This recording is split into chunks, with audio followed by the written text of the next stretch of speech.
All right, welcome to another episode of Piecing It Together, the podcast where we take a look at a new movie and try to figure out what movies inspired it. And today on the show, we are talking about Shiva Baby, a movie that I have been looking forward to for a long time, and it definitely did not disappoint. Joining me to talk about it is film critic Morgan Roberts, and we get into a lot of interesting puzzle pieces along the way. So that's coming up here in a second, but I do want to remind you, as always, to make sure you're subscribed to Piecing It Together on your podcast app of choice, and you can rate and review us on Apple Podcasts or Podchaser. You can also follow us on social media at Piecing Pod and join our Facebook group, Popcorn and Puzzle Pieces, where we continue the conversation about all the movies we talk about here on the show. I should also mention that we have a Patreon, the Produced by David Rosen Patreon, where I combine content from my music career, from Piecing It Together, from Awesome Movie Year, another great movie podcast that I produce, and anything else I'm up to. So check out the Produced by David Rosen Patreon at patreon.com/bydavidrosen, and let's get talking about Shiva Baby. All right, so Morgan Roberts is with us to talk about Shiva Baby. And Morgan, how's it going? It's going. How are you today? I'm all right. This is actually, I should say, all right's kind of the wrong word to use because I am kind of a bit of a mess from dealing with my parents today. So it's kind of perfect, though, for this particular movie. Absolutely. It has been quite a day, but I'm happy to talk about this great movie, though. So it's better already. Let's put it that way. Absolutely. Yeah. Anytime that we can talk about Shiva Baby, I think is a good thing. Absolutely. Absolutely. Well, since it's your first time on the show, why don't you tell people a little bit about you and what you do? Well, my side hustle is that I write for a few film sites. I write for In Their Own League, Filmotomy, and Shuffle Online. And then I recently started a podcast called Untitled Cinema Gals Project, where me and my friend Chels just basically gab about movies and people who make them. And it's very chaotic because we realize that we are both chaotic Leos. After we recently did an episode about the most chaotic Leo, which is Jennifer Lawrence. So, Sure. yeah, Cinema Gals is on Twitter, and we're also very chaotic over there. So, Beautiful. Yeah. I guess it's good to identify your niche, So that's good. yeah, yeah, chaos is our niche. Absolutely. So yeah, Shiva Baby. This is a movie that I had been looking forward to for a while. Is this one that had been on your radar for a while? I know it kind of got its first premieres last year. Yeah, I remember, I think it was at South by Southwest that Hmm. it premiered, and I was seeing a lot of really positive reviews about it. And it does also have Molly Gordon, who I think is kind of like a hidden character actress. Sure. And after her tiny but very fun role in Booksmart, I was like, oh, I'm excited to see her in this other film Sure. that might be interesting. And Yeah. it certainly was. Yeah, absolutely. Yeah, she's great. I'm always there for awkward Jewish comedies with Fred Melamed in them, so that's a big draw for me as well. But yeah, this is definitely something I've been looking forward to for a long time. Definitely did not disappoint. I'd say let's start jumping into some puzzle pieces right away, and we'll get more into everything that happens in this movie and what it's all about along the way. Mm. But what do you got for your first puzzle piece? Well, the first one, I kind of went based on like the religious aspect, and it is, I'm saying this as kind of the overarching thing because it is not a Jewish religious film, but Yes, God, Yes is kind of another film that I kind of felt that if you watched both of these back to back, you could have both Jewish and Catholic guilt at the same time. Sure, sure. And so I kind of, it's very interesting watching, seeing two films about women exploring their sexuality and Mhm. what it means to be a woman and owning your prowess and your body. And yeah, so that was the first film that really came to mind as I was watching it. Yeah, that's a great pick to kick it off with here. Yes, God, Yes is a great movie, and like you said, it's kind of like another side of the coin for this, for like Mhm. another kind of person from a different background, just also dealing with those exact same kind of issues and trying to navigate that. And it's like it's all multiplied by the age factor. Like when you're in that age range, it seems like everything is a major issue, and then you multiply religion, you multiply family, you just all those things kind of add up to just so much awkwardness. Oh, yeah, absolutely, and it is just about very awkward finding yourself while also having this very precocious security of who you are. I always find those to be very interesting Sure. things for people to hold, and I felt, especially with our main character in Shiva Baby, that she was kind of more moved along in that process than Natalia Dyer's character was in Yes, God, Yes at that point in time. Yeah, that's true. She definitely has more understanding of herself, and Mhm. even though it's all still messy at the time, but yeah, I'll jump onto my first piece, and this is one that I actually hadn't seen until just recently. It's a movie that I've been wanting to watch for the longest time, and I finally got around to it just earlier this week because I kind of knew it might work as a puzzle piece for this, and sure enough, it definitely does. And that's 2015's Krisha from Trey Edward Schultz. Another movie that, while it goes in a very different direction once things get going, ends up being much more about addiction and things like that. But at least for the opening, the first act of the film is so much about the just awkwardness of spending time with family and of just being thrust into the situation of almost treating family gatherings like a horror movie, and it's like such a funny point of view to have, but such a real point of view to have that I think a lot of us can really relate to in a lot of ways. And yeah, while the movie definitely goes in a totally different direction as it continues to grow with its story, just that whole thing of family gatherings as this thing just filled with awkwardness and cringiness and just it gives you the shivers just thinking about it. I think it's a really great pairing with Shiva Baby.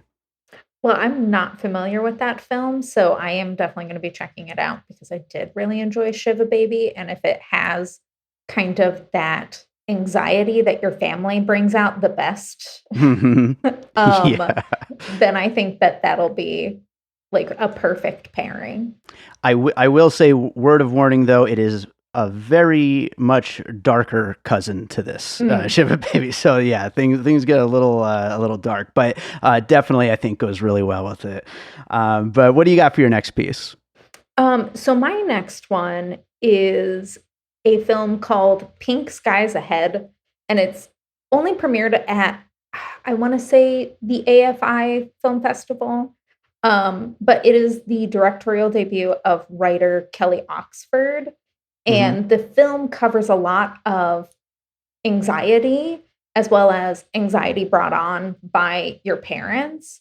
Hmm. And since watching Pink Skies Ahead, I was like, "Oh, I don't think that I'll ever watch another film that perfectly captures, like, just what anxiety feels like." And then I watched Shiva Baby. So, that kind of, gave me a companion piece to that film much sooner than I had anticipated. It sounds great. I hadn't heard of it. I'm assuming it just premiered, so it probably hasn't gotten a full release yet. Yeah, it will eventually, I believe it was bought by MTV, Okay. so I hope that that means sometime soon other people will get to feel the utter anxiety of Yeah. that film and can, just do a back-to-back anxiousness. Totally, totally. Well, I think anxiety is probably a theme in movies right now, and part of that, at least, I think, could be tracked back to a start with a movie called Uncut Gems from the Safdie brothers, which talk about Jewish anxiety. It is just this thing that just starts and doesn't let up, and it just piles on, and there's a certain thing that they do, which I know is can be tracked back to like Altman films and things like that, where everybody is just kind of talking over each other, and that all adds to that anxiety. And Mhm. at this Shiva here, that the most of the movie takes place in Shiva Baby, there is just so much going on, and you, along with the main character of Danielle, it just, you never can quite get your bearings, never can quite figure out where to pay attention to, which kind of keeps you on edge the whole time, to where you are kind of just as lost as she is trying to navigate this situation. And it is quite an awkward situation, and the stakes are kind of high for her, but in a kind of almost, I don't want to say silly, because it is, it's a real situation that she's in there. But at the same time, you kind of like think about it and you kind of laugh because of how just crazy it is that this would, happen to this poor girl. And similarly with Adam Sandler's character in Uncut Gems, I mean, it's a very serious situation, but you're just kind of laughing the whole way through, because it's like, God, what he has gotten himself into. And that feeling, it just, they never let up on it, and they just keep it going and going and growing in that anxiousness. Yeah, I think Uncut Gems was kind of a really good catalyst for the what if we just sat in anxiety for 90 plus minutes? Yeah. I mean, especially because it really was unrelenting the whole time, and it's not one of those films that, I watched in theaters, which is good because I had to get up from time to time because I was like, I don't have anything to soothe me right now, so I just have to walk away Yeah, you and gotta squeeze like a stress ball through the whole thing or something. Mhm. Yeah. So, yeah, those are kinda perfect companion pieces. Oh yeah, absolutely. Well, what do you got for your next piece? So my next one I decided to kind of go a little bit on the nose with, which is the film Disobedience, Hmm. which is also about death, and it takes place in a far more conservative Jewish community, Hmm. as well as the fact that it does center on two women who are in love with each other, played by Rachel Weisz and Rachel McAdams, which is like, you know, Call Me by Your Name 2.0 kind of thing. Sure, absolutely. Um, yeah, so I kind of felt like it was, I mean, it's much darker than Shiva Baby, but it kind of is the what would happen if these people were way more repressed and way less funny. Um, That's a really good way of putting it. Yeah.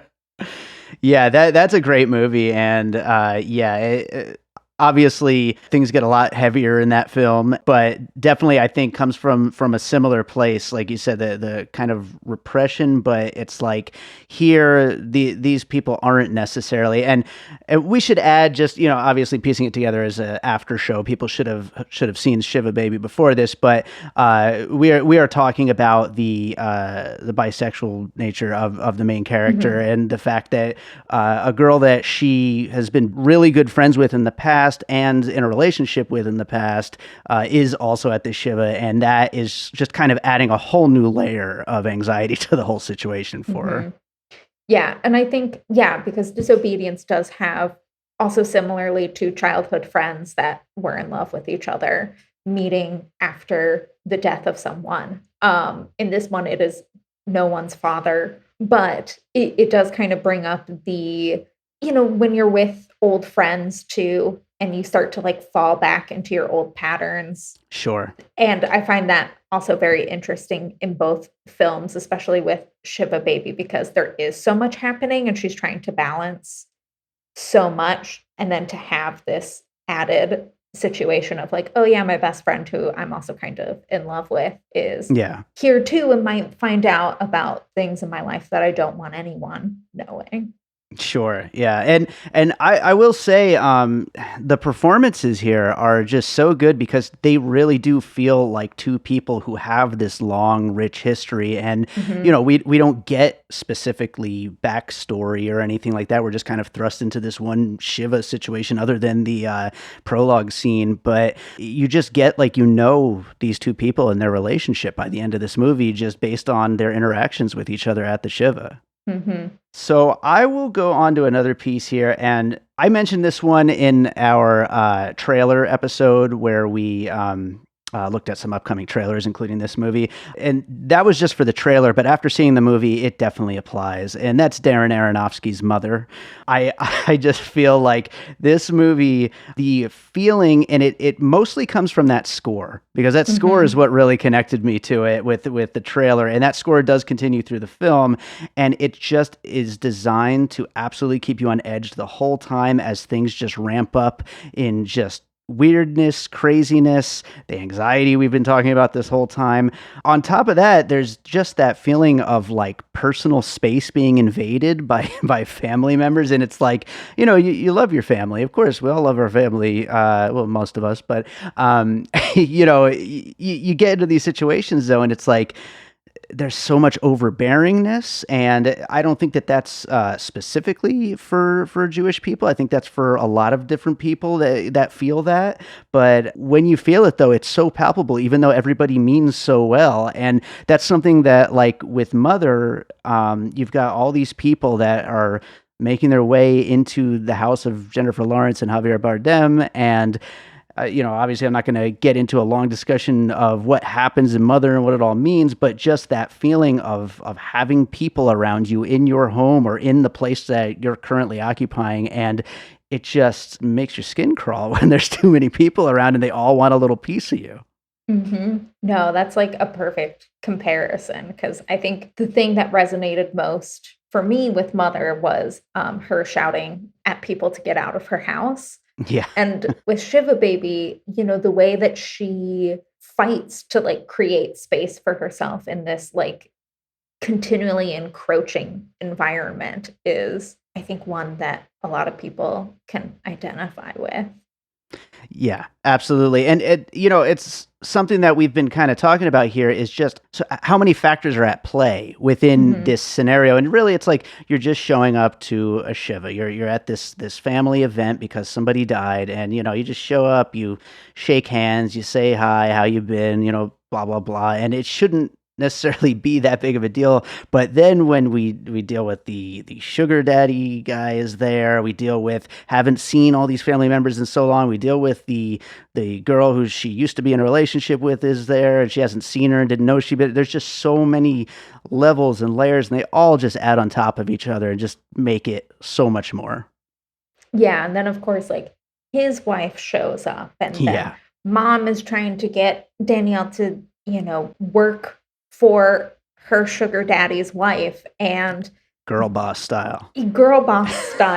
And there's just like every time you're like, okay, I think we've reached the highest stakes now, they somehow find a way to top it every single time. And yeah, I think that that's kind of, especially like at a Shiva, or I know like I've been to funerals that have essentially just been surrogate family reunions. And like, you have all of these people here who have seen you. I think anyone who knows you before the age of 25 should pretend that they didn't know you before the age of 25. And so you have all of these people that have known you your whole life in this tight space, and you're trying to continually escape from it while also wanting to be there because you're slightly interested. You're just as nosy as your mother was, probably at that age too. So you still want to know the gossip, but all of a sudden you become much more entrenched in everything. So, and you just know that if you slight one person or like just give them 1 minute less than what they expect out of you, they're going to go and talk about that to everyone else. And it's just, you're just so, yeah, it's a bit much. That's for sure. Well, what do you got for your next piece? So my next one is also slightly on the nose, is This Is Where I Leave You, which is also about a Shiva, also kind of a humorous film. As someone who did not grow up Jewish, I did not know what a Shiva was, and this was the movie that introduced me to, what that is and what that can entail. And I just think it's another good piece where it's inviting you to be like, okay, we are shoving a whole bunch of people who are in mourning together and then expecting them to be performative in front of everyone that they know. And I find that to be a really interesting aspect to, especially like Shiva's funerals, those kinds of family gatherings where it is someone has died, and we are expecting people to sit there and also talk about, oh, I'm going to law school. Oh, I'm trying to get my life together. Oh, I am Who are you dating? who are you dating? Who, are you? You're so skinny. Eat food. Oh, you're a vegetarian now? Let's talk about that. So this is where I leave you, I think, is another film. It is far more focused on the family than the community, which Shiva Baby, I think, is much more about community and how that's almost like a version of a family. Mhm. But I think that obviously they're both about Shivas and being around too many people at once. Yeah, absolutely. And it just goes to show like that a lot of these family related events, they all carry with them such a similar level of performance anxiety in a way, where you have to be on the whole time, and it shouldn't it be about the person who died, but no, it's about you. Exactly. It's so weird. Well, I'll go to my next piece. Another one that was briefly touched upon in the trailer episode. That's Curb Your Enthusiasm, the TV series with Larry David, which everything just comes from a place of awkwardness and cringiness. And it's something that has kind of come up already here, but it's the idea that even though you have no ill intentions, something is going to be misconstrued as either awkward, or that you meant the wrong thing, or just somehow it's not going to work out with everybody. Somebody is going to be offended. Somebody is going to turn things in the wrong direction within conversations, and it's because there's just too much happening. There's just too much happening all at once, and Larry, he always kind of means the best, but he always ends up getting himself in trouble somehow, just like Daniel does in this. Mm-hmm. Yeah, I can't tell you how many times where I was like, okay, please, I feel like I know what you're going to say right now. Please don't say it. Yeah. And then it was so much worse than what I had imagined. And that's kind of like Curb Your Enthusiasm is one of those things where you, just like in a horror film, you're sitting there with like the covers over your head because you're just so uncomfortable with the inevitable awkwardness that's about to happen. Yeah. Yeah, no, Curb Your Enthusiasm is probably one of the most anxiety-producing shows out there. Oh yeah, absolutely. It's perfect for that kind of a thing. But what do you got for your next piece?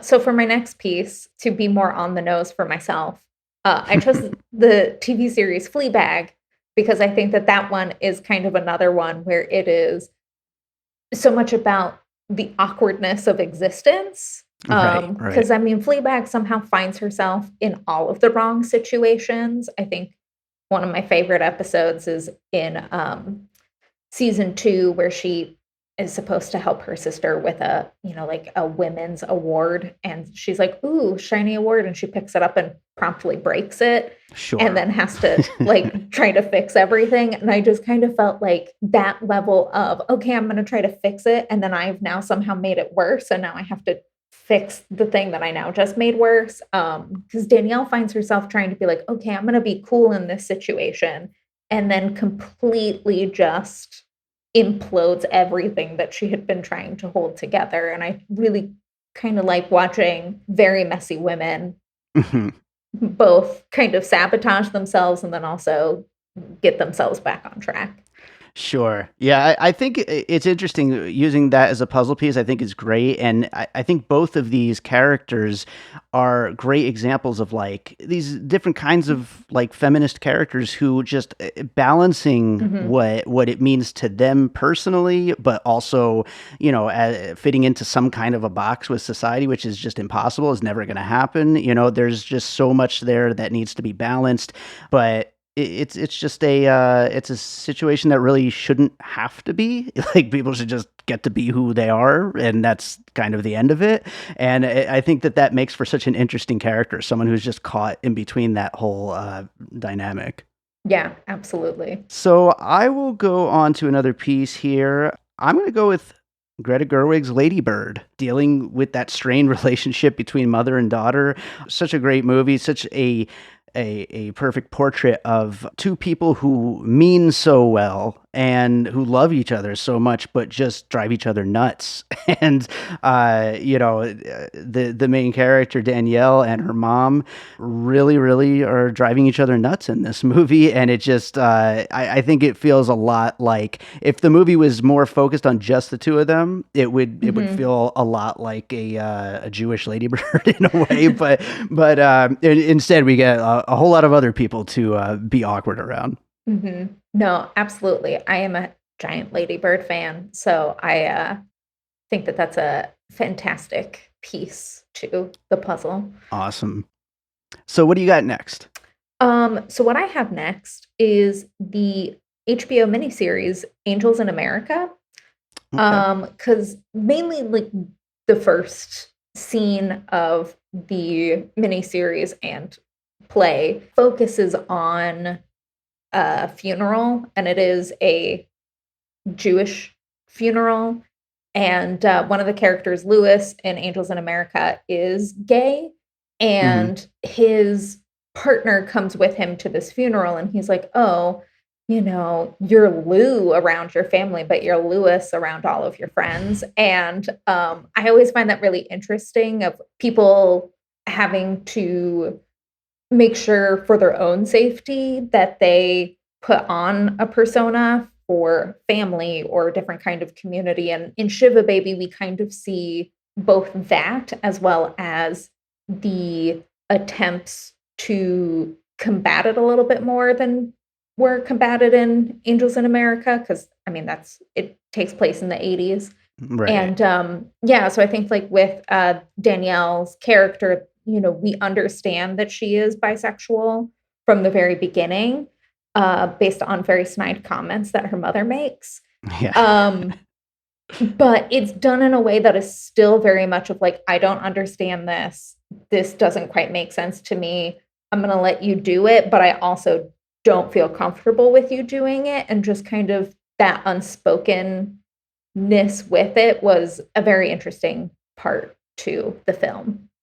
Yeah, sometimes I think that makes it all the more harder to deal with for somebody if the parent is kind of half understanding, I guess, Mhm. but with the snide remarks and the backhanded comments and just all that stuff that goes with it, it just makes it all the more complicated because it just drives you nuts. Mhm. Just the no funny business with Maya kind of thing where and it's like, Hmm.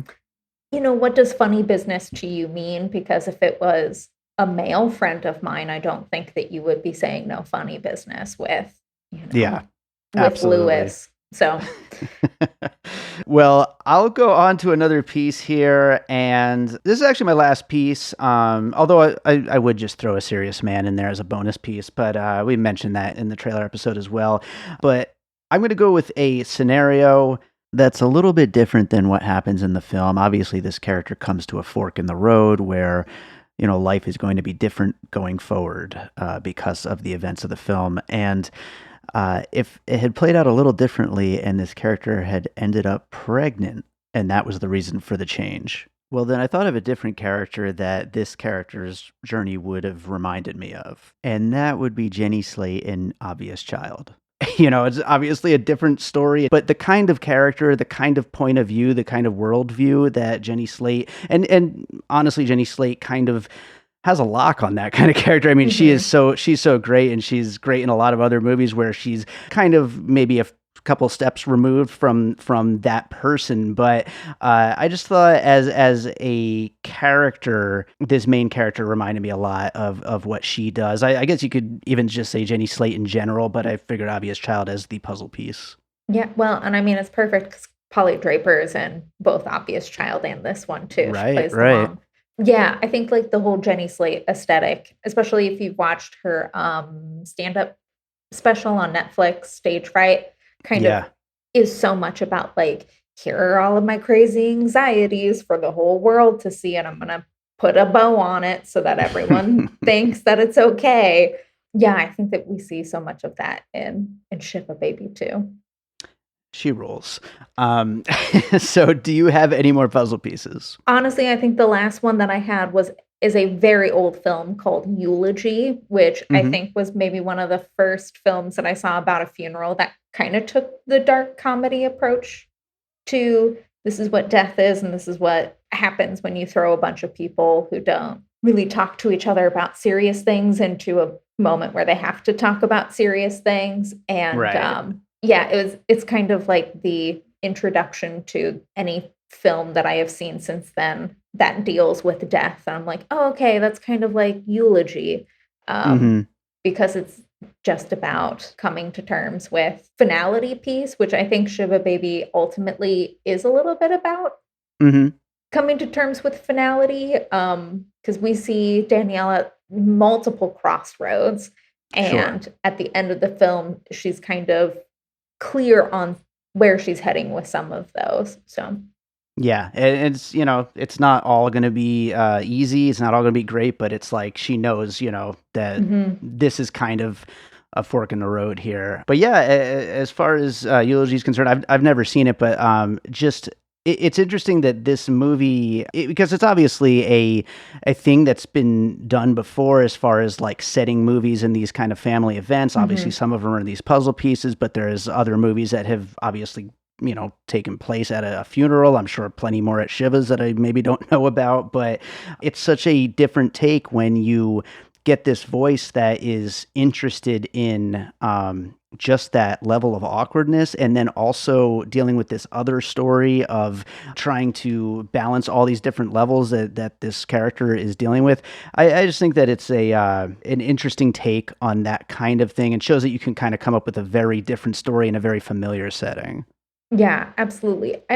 What I've also really appreciated about Shiva Baby is the first time you watch it versus the second time you watch it, it's almost like 2 completely different movies, even though you're watching the same one. Because Hmm. first time you watch it, you're just entrenched in all of her anxieties, and in the second one is kind of where you really pick up on the humor a whole lot more because you're like, Yeah. "I know that this is making me feel anxious.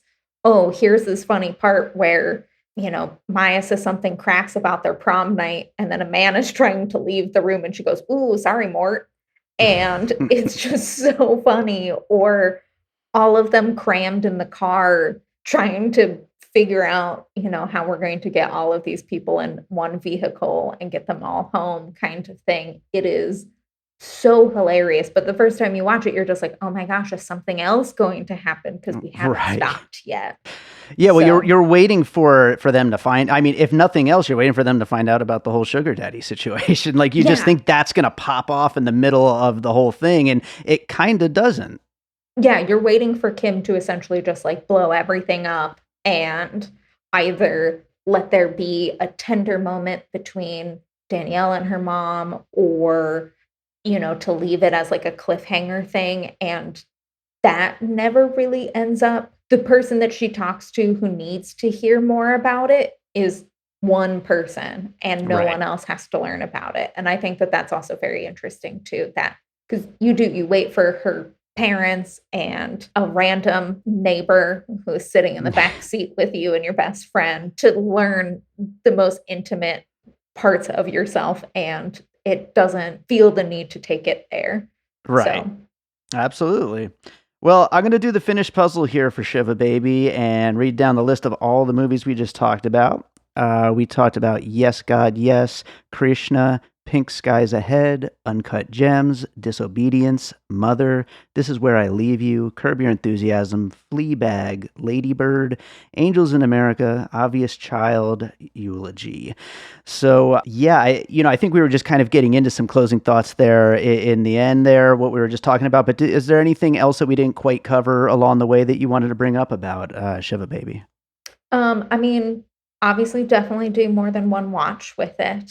And I think I'm really impressed with this film. I mean, it was shot in a very tiny location in 15 days. And I think one of the things that you can tell in a lot of the performances is just how much they believed in the story and what they were trying to capture. And I Hmm. think that's really kind of magical when you're able to get all the same people on the same page in an almost like ragtag group. And also maybe let's not keep casting Dianna Agron as all of, like, the super Christian girls because she is very Jewish and should be Right. able to also play Jewish women when she wants to. So, yeah, So true. so Uh, true. well, to that point, I would say my only other closing thought is just the whole cast. I don't know a lot of these people, but a lot of the smaller characters have like little one note funny bits. Like there's so many little funny bits in the background. One that kind of stands out at me is when the one guy just leans in really really tight and asks if there's a window in the bathroom. Yes. Just like, oh my god, have I like seen that play out at a family event before? It's like so many funny little things from these little side characters who maybe only get a scene or two, but they're all just gold in this. And so yeah, I just think it's just a great ensemble here that they've put together. And of course the main characters are the main draw, but just a lot of really funny stuff to see going around. And yeah, great movie. But yeah, I think that about does it for Shiva Baby. Is there another movie you watched recently you'd like to recommend to our listeners? Well, so I did watch quite a few movies over the weekend, which doesn't normally happen, and I finally watched The Father, which was excellent. Oh yeah. So, had a really lovely Sunday morning just being devastated by Anthony Hopkins. Yeah, there you go. That's a way to start the day for sure. Mhm. But yeah, excellent movie and great recommendation there. So yeah, this was great, Morgan. Why don't you tell people again where they can find you and everything you're up to? Yeah, so the best place to find me is at Cinema Gals on Twitter. And if I release pieces over on In Their Own League, you can be following them at their league on Twitter as well. Awesome. Well, thank you so much for joining me for this one. Really happy to have you on the show, and maybe we'll get you back again one of these days. Would absolutely love it.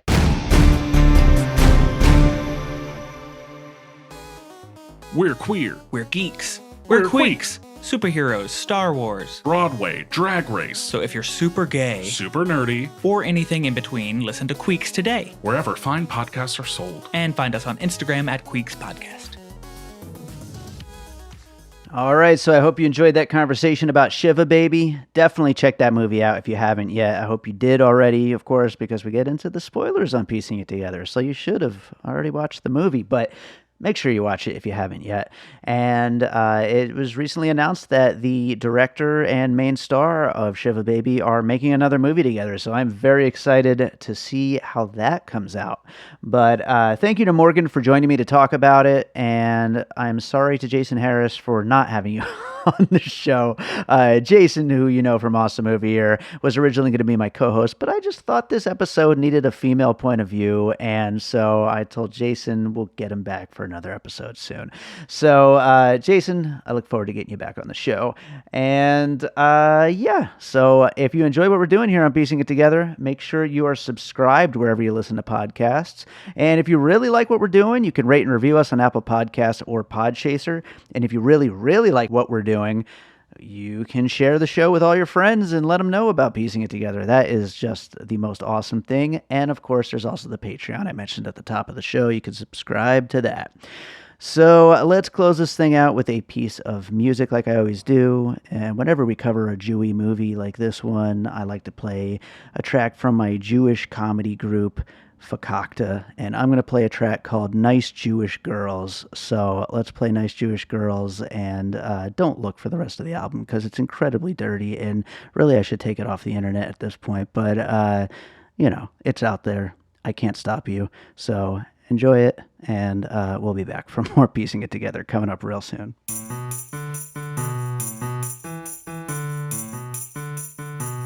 Hey, Mel Gibson, better lock up your sons. Because we're going to Pilates and we're shaping our buns.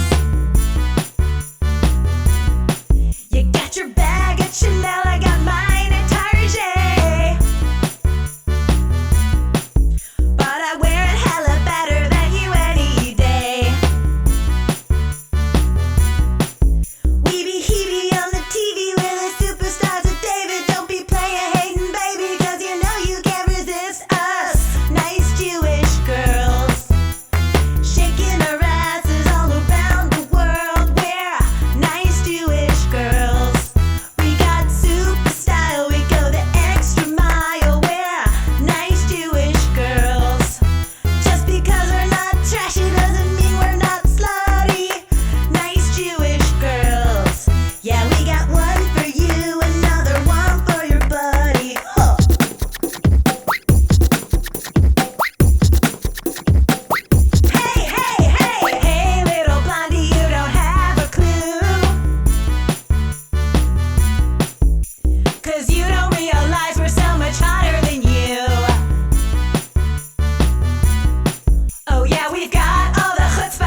unsuspecting fans that wanna do it, cause we're in a Jewish comedy rap band. I take the shiksas for sex, the Jewish girls for the head. Plus I love the way they ass is shaped like challah bread. I be telling them lies and all kinds of chazarais. I get up in between their thighs and give that shmundi a try. I'm not a bad guy, I'm just trying to get them in bed and make them feel good from their toes up to the doily on their head. And I never got complaints from a Jewish girl or a goy. Plus their parents always think I'm such a nice Jewish boy. Nice Jewish girls, shaking our asses all around the world. We're nice Jewish girls. We got super style, we go the extra mile. We're nice Jewish girls. Just because we're not trashy doesn't mean we're not slutty. Nice Jewish girls. Yeah, we got one for you, another one for your buddy. Hey, hey, hey. Hey, hey, hey. Hey, hey, hey. Are you looking at my butt? Good. An All Points West production, produced by David Rosen in Las Vegas.